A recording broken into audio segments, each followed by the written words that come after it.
ایمان والا کسے کہتے ہیں؟ داڑھی والا، ٹوپی والا، جبے والا؟ ایمان والا کون ہے؟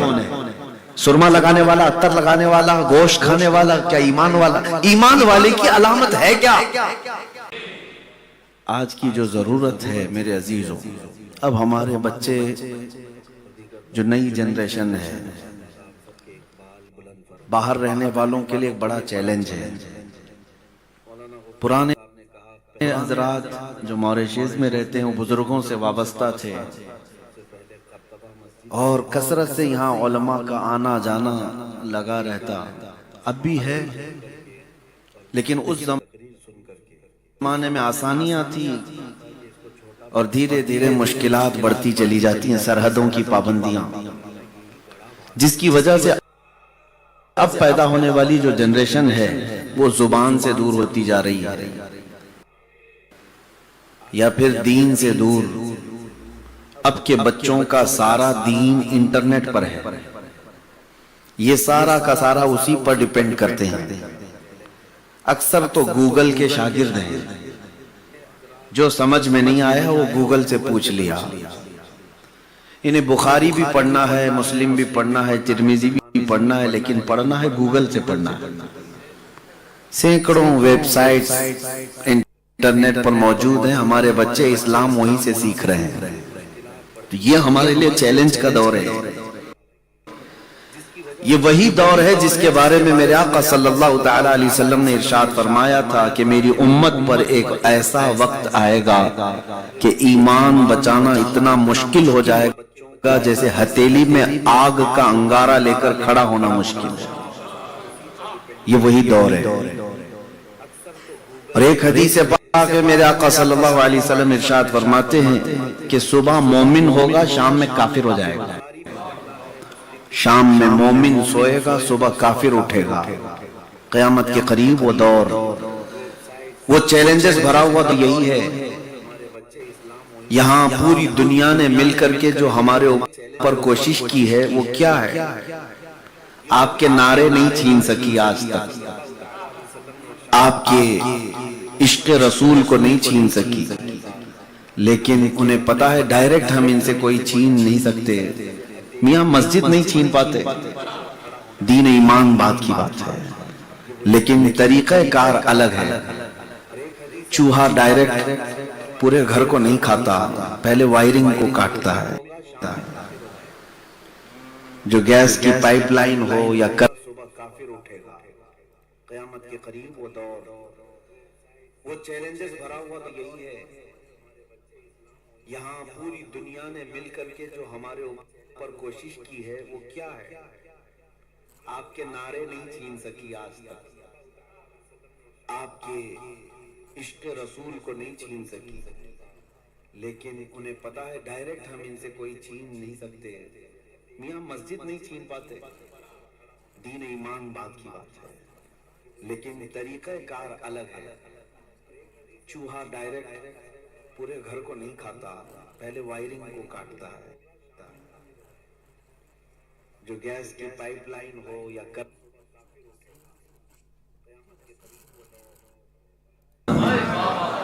میرے آقا صلی اللہ علیہ وسلم کی محبت ہمارے سینوں سے جانے نہ دو، اور اس کی سب سے بڑی ذمہ داری بچوں پر یا صرف امام پر نہیں، ہر ماں اور ہر باپ پر ہے۔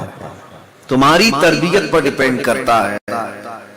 ایمان جتنا مضبوط ہوگا اتنی ہی تمہارے لیے چیلنجز بھی آئیں گے، لیکن اللہ کی مدد کا وعدہ قرآن میں ہے۔ رب تعالیٰ فرماتا ہے کان حقا علینا نصر المؤمنین، اللہ فرماتا ہے ہم نے اپنے اوپر لازم کر لیا ہے، یہ اللہ کا فرمان ہے، ہم نے اپنے اوپر لازم کر لیا ہے کہ مدد کریں گے تو ایمان والوں کی کریں گے۔ کس کی مدد ہوگی؟ ایمان والوں کی۔ ایمان والا کسے کہتے ہیں؟ داڑھی والا، ٹوپی والا، جبے والا؟ ایمان والا کون ہے؟ سرما لگانے والا، عطر لگانے والا، گوشت کھانے والا؟ کیا ایمان والا؟ ایمان والے کی علامت ہے کیا؟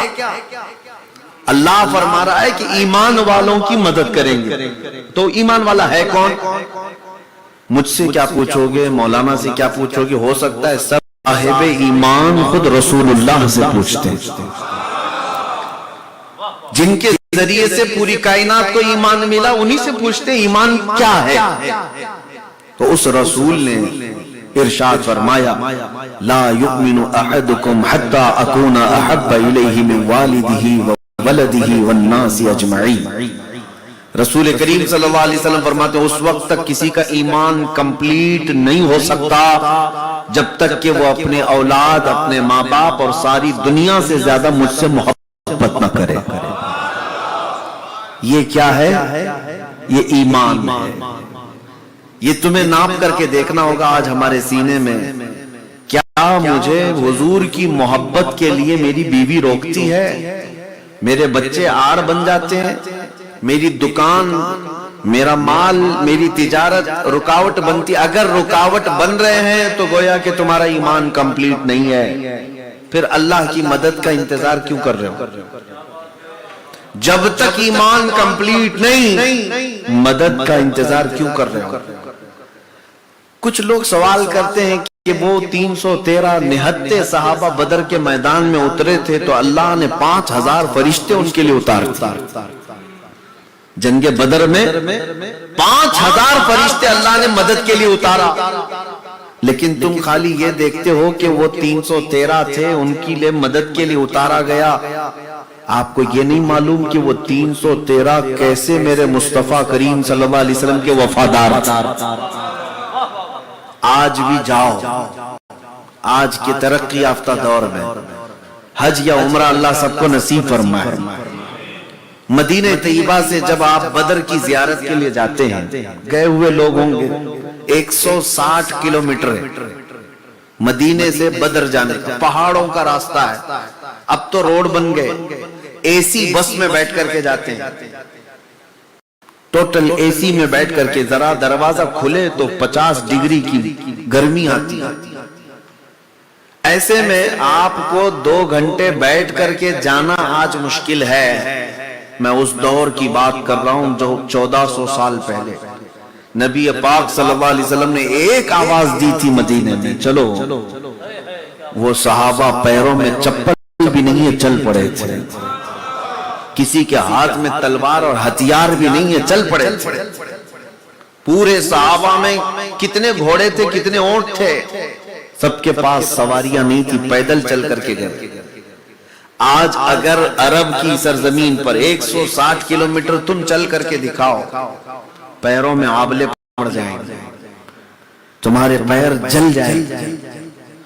اس وقت چھاؤں لینے کے لیے بیچ میں ایک درخت بھی نہیں، صحرا، پہاڑیوں کا راستہ، کوئی سواری نہیں۔ اور جب وہ بدر کے میدان میں پہنچے تھے تو بھوکے اور پیاسے، اس وقت بھی حضور پاک صلی اللہ علیہ وسلم نے ان سے پوچھا صحابہ سے کہ تم میں سے اگر کوئی جانا چاہے واپس تو تمہارا کیا مشورہ ہے؟ حضرت مقداد بن اسود کھڑے ہوتے ہیں، کہتے ہیں یا رسول اللہ ہم بنی اسرائیل نہیں ہیں، ہم امت محمدیہ ہیں۔ اے اللہ کے رسول، اب یہاں سے پیچھے ہٹنے کا کوئی سوال نہیں، جہاں آپ کا پسینہ گرے گا ہمارا خون گرے گا۔ یہ جو وفاداری تھی، یہ اپنے رسول کریم صلی اللہ تعالی علیہ وسلم کے لیے جو محبت تھی، اور جب وہ میدان میں اترے تو اللہ نے ان کی آزمائش کے بعد 5000 فرشتے ان کے لیے اتارے تھے۔ مدد آج بھی آئے گی، آج بھی آئے گی، ایمان تو کمپلیٹ ہو جائے، ایمان تو مکمل ہو جائے۔ جب تمہیں رسول پاک صلی اللہ علیہ وسلم کا واسطہ دیا جائے، حضور کی سنتوں کا واسطہ، لوگ یہ سوچتے ہیں اگر حضور کی سنت پر عمل کروں گا تو دنیا چھوٹ جائے گی، میری نوکری چھوٹ جائے گی، لوگ مجھے کیا بولیں گے، داڑھی ٹوپی والا۔ تمہیں جب رسول کریم صلی اللہ علیہ وسلم سے اتنی محبت ہے نہیں تو پھر ایمان کمپلیٹ نہیں ہوا۔ کوئی دنیا کی چیز تمہیں روکنا نہیں چاہیے میرے آقا صلی اللہ علیہ وسلم کی وفا سے۔ حد تو یہ ہے میرے عزیزو، صحابہ کا جو ایمان تھا وہ کیسا تھا جانتے؟ ایک صحابی انس بن نضیر حضور پاک صلی اللہ علیہ وسلم کے رازدار صحابی تھے، رازدار۔ ایک بار حضور پاک صلی اللہ علیہ وسلم ان کے گھر گئے تھے، مکہ والے جنگوں کی تیاری کر رہے تھے. کوئی ایک وہاں سے قاصد آیا ایک خط لے کر کے حضور پاک صلی اللہ علیہ وسلم کے پاس, کہا کہ مکہ والوں کی خبریں ہیں اس کے اندر. نبی پاک صلی اللہ علیہ وسلم نے انس بن نزیر جو سامنے تھے ان سے کہا پڑھو. انہوں نے خط کھولا اور پڑھ کر کے سنایا مکہ والے کیا کیا جنگ کی تیاری کر رہے ہیں. پھر خط بند کر دیا گیا. رسول پاک صلی اللہ علیہ وسلم نے انس بن نزیر سے کہا یہ میرا راز ہے, تو اس کی حفاظت کرے گا, یہ کسی کو معلوم نہیں ہونا چاہیے, تمہارے اور میرے بیچ میں یہ خبر ہے. انہوں نے سینے سے لگا لیا, کہا یا رسول اللہ جان چلی جائے مگر یہ راز نہیں نکلے. جیسی حضور پاک صلی اللہ علیہ وسلم گھر سے باہر گئے, توجہ سے سنو, انس بن نزیر کی بیوی جو گھر کے اندر تھی باہر آئی اور اپنے شوہر سے پوچھنے لگی, انس بن نزیر سے, اے میرے شوہر حضور پاک صلی اللہ علیہ وسلم گھر میں آئے تھے, کیا بات چیت کر رہے تھے آپ؟ انہوں نے کہا تم کو اس سے کیا مطلب, جبکہ انس بن نزیر اپنی بیوی کو بہت چاہتے تھے. یہاں امتحان ہے, بہت پیار کرتے تھے اپنی بیوی سے, لیکن جب اس خاتون نے بیوی نے پوچھا کہ کیا بات ہو رہی تھی آپ کی, کہا کہ مجھ سے تمہیں کیا مطلب, وہ میرا اور رسول اللہ صلی اللہ علیہ وسلم کے بیچ کا معاملہ ہے, تم اپنا کام دیکھو. اس خاتون نے بیوی نے کہا ہنس کر کے, انس بن نزیر تم مجھ سے چھپا رہے ہو, میں نے ساری بات سن لی. مکہ سے خط آیا ہے, جنگوں کی تیاری ہو رہی ہے اور تم نے پڑھ کر کے رسول اللہ کو سنایا. اتنی بات سننی تھی کہ انس بن نزیر نے اپنی بیوی کی گردن پکڑ لی اور کہا میں اس وقت تک نہیں چھوڑوں گا جب تک رسول اللہ کا آرڈر نہیں آ جاتا. کہیں ایسا نہ ہو کہ میں خیانت میں مبتلا ہو گیا, میں نے بتایا تو نہیں لیکن تو نے خود سن لیا, لیکن تیرا معاملہ میں حضور کے پاس لے کر چلوں گا.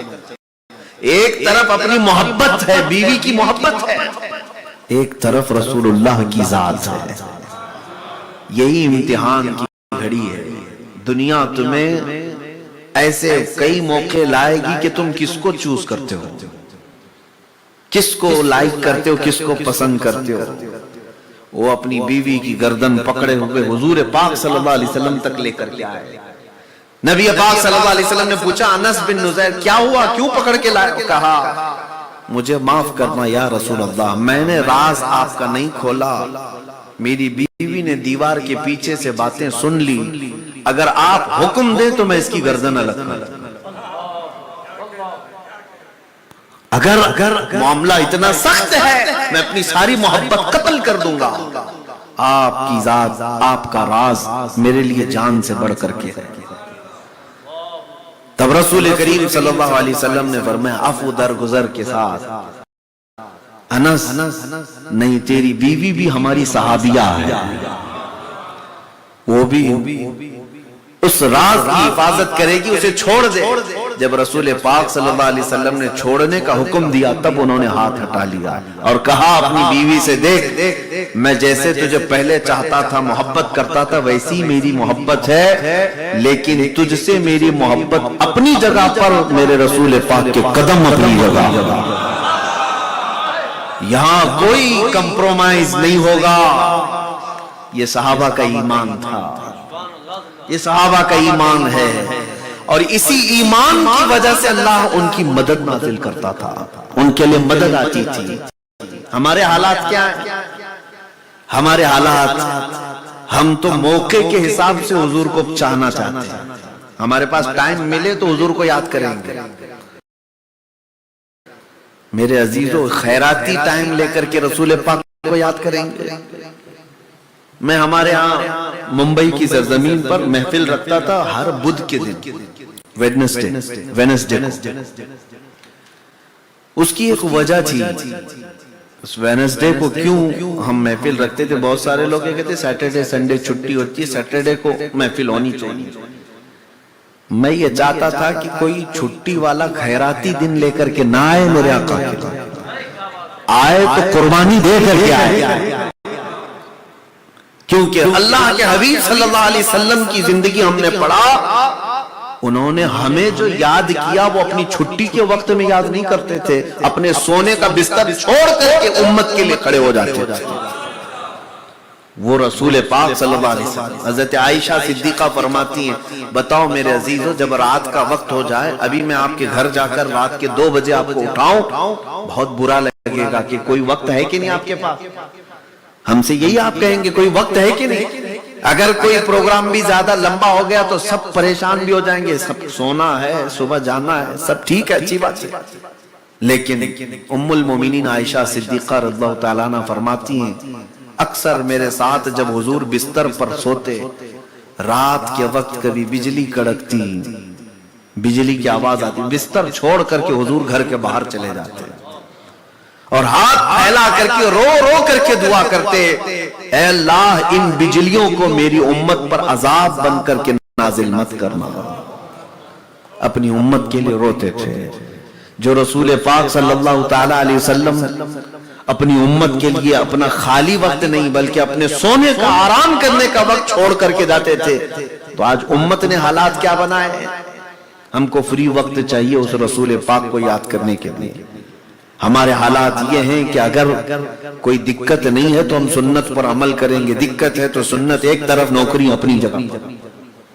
جب سے ہم نے منہ موڑا ہے تب سے عزتیں ہم سے دور ہو گئی۔ علامہ اقبال نے کہا، ان کے جو ہم غلام تھے خلق کے پیشوا رہے۔ بات سمجھ میں آ رہی؟ ان کے جو ہم غلام تھے خلق کے پیشوا رہے، ان سے پھرے جہاں پھرا، پھر آئی کمی وقار۔ ان سے جو منہ پھیر لیا امت نے۔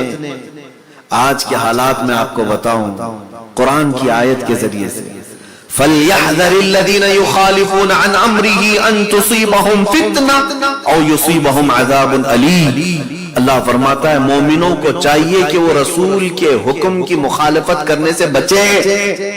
جو رسول کے خلاف چلے گا اللہ فرماتا ہے ان قریب اسے اللہ فتنے میں مبتلا کرے گا یا دردناک عذاب میں گرفتار ہوگا۔ یہ زلزلے، زمین کا پھٹ جانا، ارتھ کویک، یہ طوفان، یہ سیلاب، یہ کیا ہے؟ نبی رحمت صلی اللہ علیہ وسلم نے فرمایا اللہ کے عذاب کی نشانیاں ہیں، اللہ کا سخت ترین عذاب ہے۔ اور عذاب زیادہ کیوں آتا ہے؟ جب رسول پاک صلی اللہ علیہ وسلم کے حکم کی مخالفت ہوگی عذاب آئے گا۔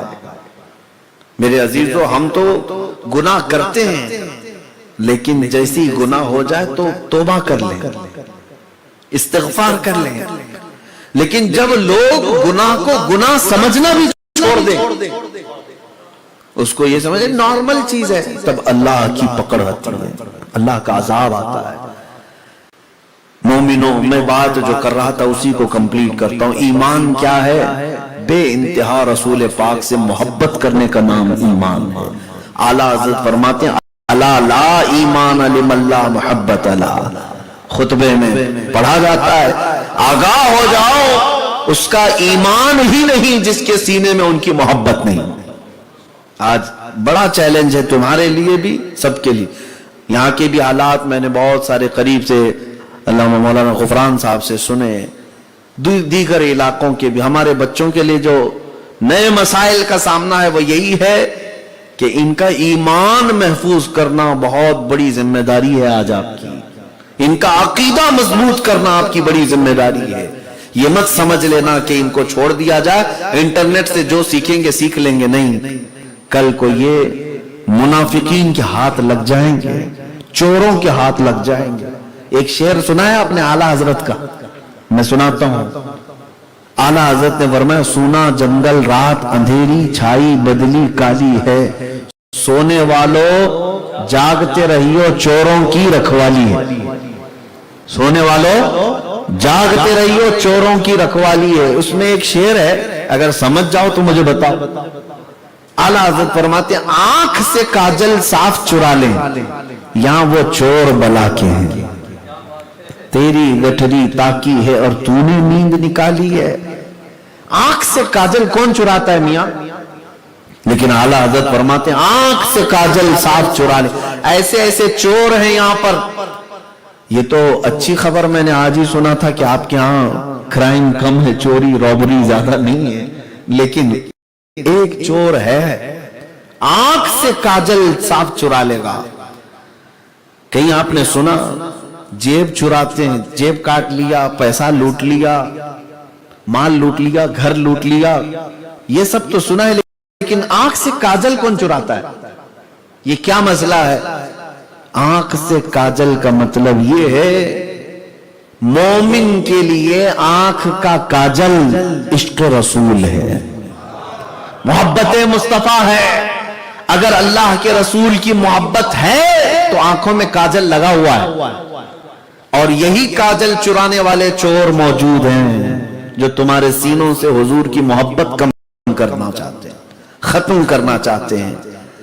اور آپ یہ مت سمجھ لیں کہ مشرکین, یہودی, عیسائی یہی سب ہمارے دشمن ہیں, بلکہ انہوں نے پینترے بدلے ہیں, لباس بدلے, ہماری جماعتوں میں اس انداز کے چور بھیجے ہیں جو دیکھنے کو مسلمان لگتے ہیں لیکن تمہارے سینوں سے عشق رسول نکال کر لے جائیں گے.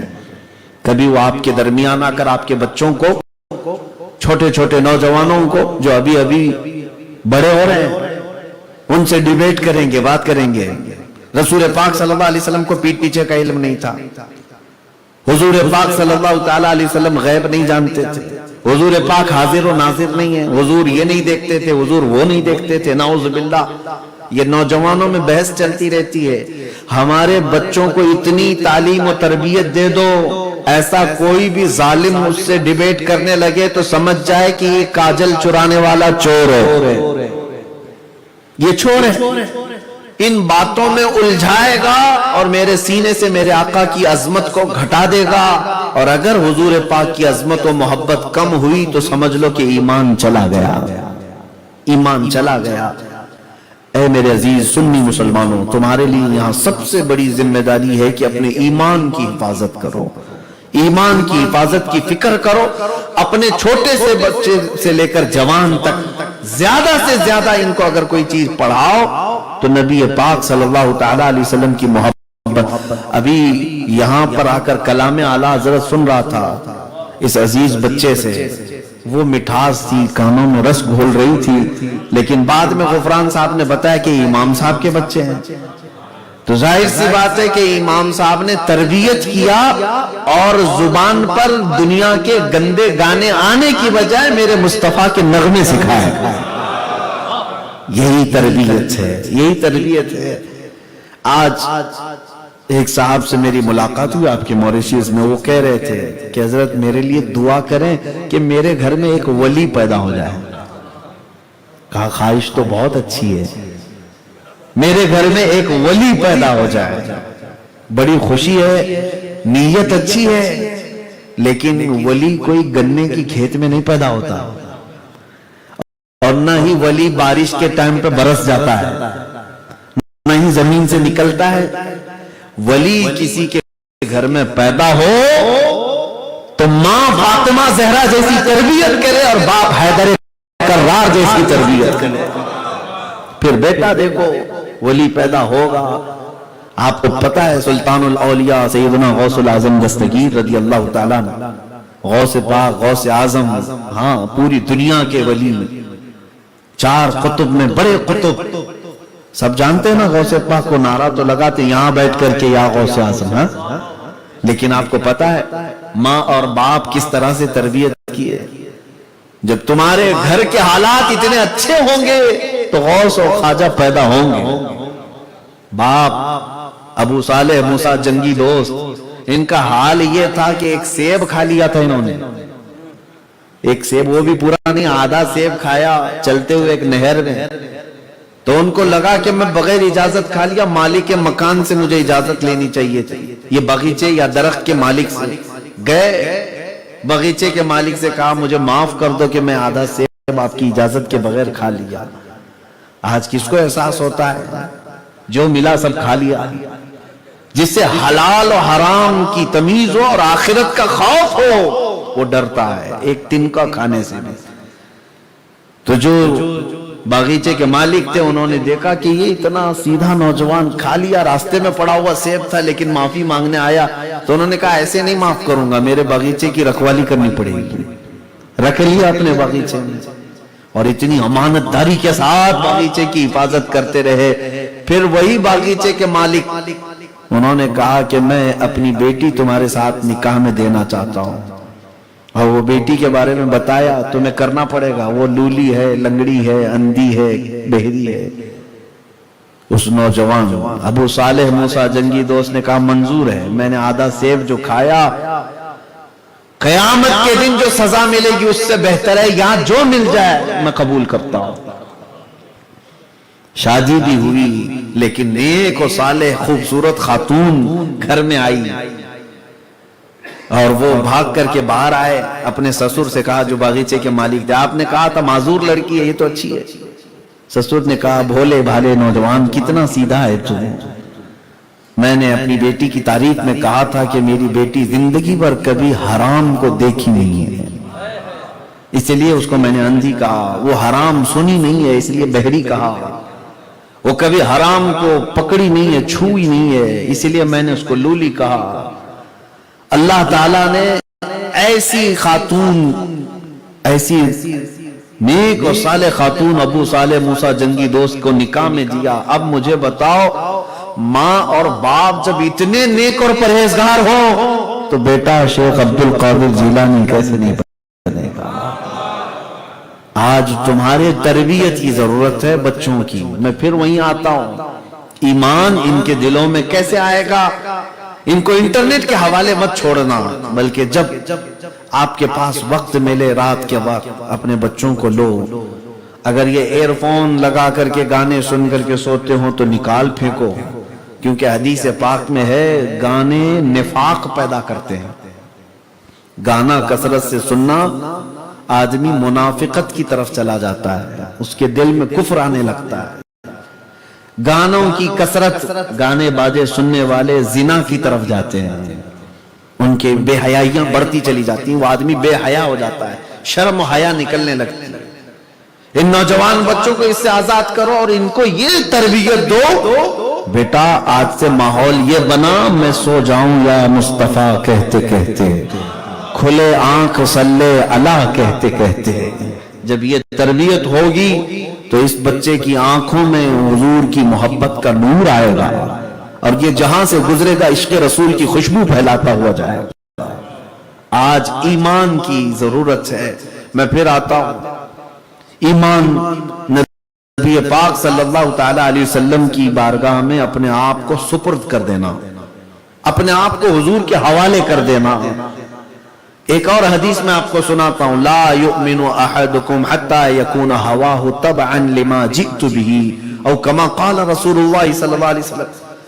اللہ کے حبیب صلی اللہ علیہ وسلم فرماتے ہیں تم میں سے اس وقت تک کسی کا ایمان کمپلیٹ نہیں ہو سکتا جب تک وہ اپنی خواہشات کو میری مرضی کے مطابق نہ بنائے۔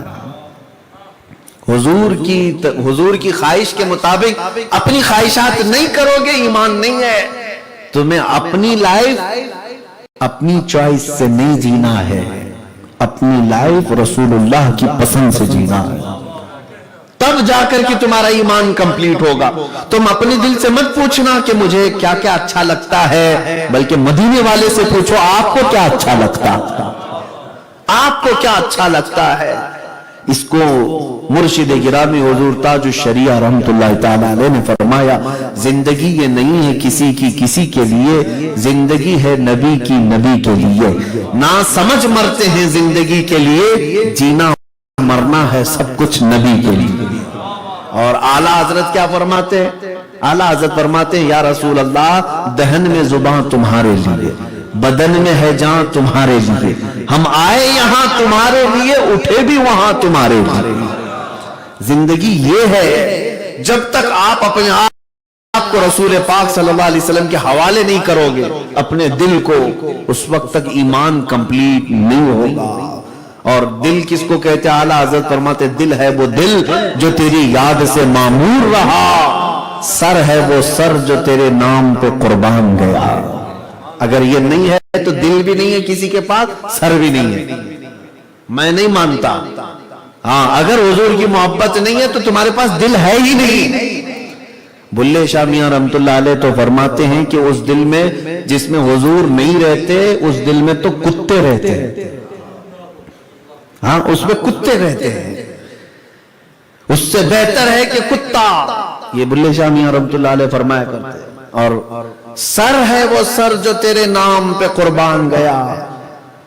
سر اگر اس کو سجا سنوار کر کے صرف لے کر کے چل رہا ہے اور حضور کے نام پر قربان کرنے کا جذبہ نہیں رکھتا تو یہ سر نہیں کدو ہے. یہ دونوں کندھوں پر بوجھ ہے, اس کا کوئی کام نہیں ہے. اسی لیے میرے عزیزو خلاصہ یہ ہے اپنے بچوں کو سکھاؤ کہ جینا مرنا ہے سب کچھ نبی کے لیے. جینا مرنا ہے سب کچھ نبی کے لیے. یہ بار بار میں آپ کے سامنے ریپیٹ کر رہا ہوں, جینا مرنا ہے سب کچھ. دیکھیں ہماری زندگی اس رسول کے نام کو ہٹاؤ تو کچھ بھی نہیں ہے.